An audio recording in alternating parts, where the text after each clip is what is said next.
హరీష్ రావు కానీ మహేశ్వర్ రెడ్డి కానీ లేదంటే ఇతరత్ర బీజేపీ బీఆర్ఎస్ నాయకులు కాంగ్రెస్ పార్టీ గురించి, కాంగ్రెస్ ప్రభుత్వం గురించి, రేవంత్ రెడ్డి గారి గురించి, మీనాక్షి నటరాజన్ గారి గురించి మాట్లాడుతున్న తీరు చూస్తే హాస్యాస్పదం.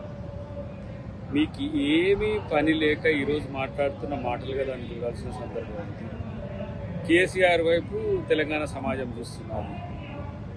హరీష్ రావు అంటాడు కేసీఆర్ తెలంగాణ సమాజం వైపు చూస్తలేడు, కేసీఆర్ వైపు తెలంగాణ సమాజం చూడదు.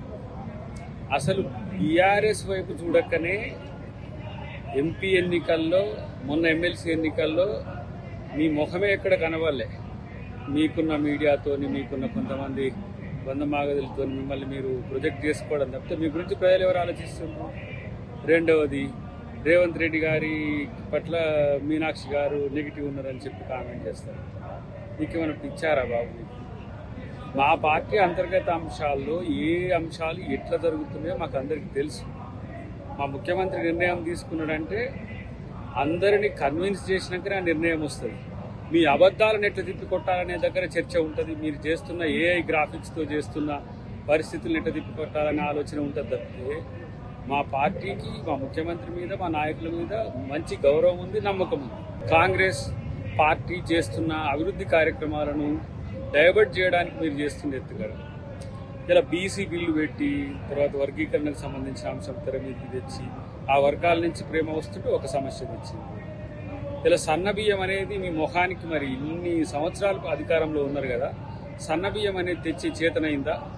వెనకటికి ఎన్టీఆర్ గారు ఇలా బియ్యం 2 రూపాయల కిలో బియ్యం ఇచ్చిండు అని అంటే, తర్వాత కిరణ్ కుమార్ రెడ్డి గారు కాంగ్రెస్ ప్రభుత్వంలో 1 రూపాయికి ఇచ్చిందంటే, ఇప్పుడు సన్న బియ్యం అనేది ఒక చరిత్ర. ఎప్పుడో వెనకటికి సన్న బియ్యం తింటే అదొక పెద్ద గొప్ప అనే స్థితి నుంచి అలా పేదోడికి సన్న బియ్యం తెచ్చిపెట్టిన ఘనత రేవంత్ రెడ్డి గారికి వచ్చింది. ఇన్ని సంవత్సరాల్లో దాదాపు మీరు ఏ కోశాన బడుగుల గురించి ఆలోచించలేదు. డీసీ బిల్లును తీసుకొచ్చినాం, దానికి మీకు మద్దతు చేతగాలే. కాబట్టి ఇవన్నీ కూడా ఏమంటారు, ప్రాపగండా టీమ్గా మారిపోయింది. బీఆర్ఎస్ బిల్లారంగాలు, బీజేపీ బిల్లారంగాలు. మీతో వచ్చేది సచ్చేది ఏమీ లేదు, ప్రజలకు ఏమీ లేదని తెలిసిపోయింది. ఏ పనైనా సరే ఓన్లీ అబద్ధాలు ఆడుతూ బతకాలని ఆలోచించే మీలాంటి బతుకులు ఎవరు పట్టించుకోరు. ఇక అక్క కొత్తగా వచ్చింది, ఇప్పుడు పూలే విగ్రహం పెట్టాలి, పూలే జయంతిలోగానే అని. పూలే విగ్రహం పెట్టడం కాదు, పూలే ఆశయ సాధన కొరకు కూడా కాంగ్రెస్ పార్టీ కట్టుబడి ఉన్నది. డెఫినెట్గా రేపటి రోజున బీసీల యొక్క న్యాయమైన హక్కులన్నింటి కూడా కాంగ్రెస్ పార్టీ తీరుస్తుంది. న్యాయపథలో మేము తీసుకుంటున్న నిర్ణయాలు మీరు ఒకసారి చూడండి. మీ జీవితంలో మీ రాజకీయ పక్షాలకు, మీ నాయకులకు ఇది సాధ్యమైతే అని.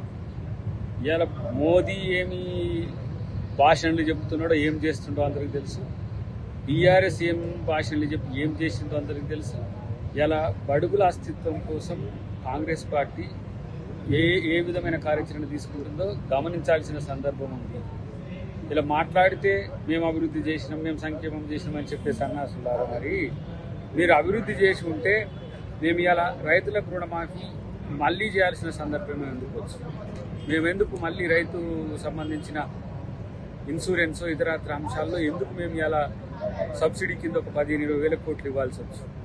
రైతులకు సంబంధించి అట్లా, బడుగులకు సంబంధించి ఇట్లా ప్రతి సందర్భాన్ని రాజకీయం చేయడానికి చూస్తున్నారు తప్పితే మీరు ప్రజల పక్షాన ఆలోచించే తీరు లేదు. అసలు నేనంటే హరీష్ రావుకు, మీ మామకు ప్రజలంటే ఇష్టం ఉందో లేదో, ఫస్ట్ ఆయన రాజకీయాల్లో ఉంటాడో లేదో తెలియదు. ఫస్ట్ మీ ఇద్దరు కొట్టాడో చూసి ఆయన బయటికి పోతున్నాడు. అది ఆలోచించుకోండి. మరి బావకి ఇస్తే బామ్మారిది, బామ్మారికి ఇస్తే బావ పంచాయతీ పెట్టుకుంటాడని నేను ఎవరికి ఇవ్వకుండా ఇంతవరకు జాతీయ అధ్యక్షుడు ఎవరో, రాష్ట్ర అధ్యక్షుడు ఎవరో, ఇక సిఎల్పి నాయకుడు ఎవరో తెలియని పరిస్థితులు మీరు ఇంకా మీ రాజకీయ దివాలా కోరుతనాన్ని కప్పిపుచ్చుకునేందుకు ఇవన్నీ చేస్తున్న ప్రకటనగా నేను చూస్తున్నాను. డెఫినెట్గా ఇది ప్రజలందరూ గమనించాలనేది విజ్ఞప్తి. ప్రపంచంలో ఏ మూల ఏ క్షణం ఏం జరుగుతుందో వేగంగా తెలుసుకోవడానికి తొలి వెలుగు వాట్సాప్ ఛానల్ని ఫాలో చేయండి.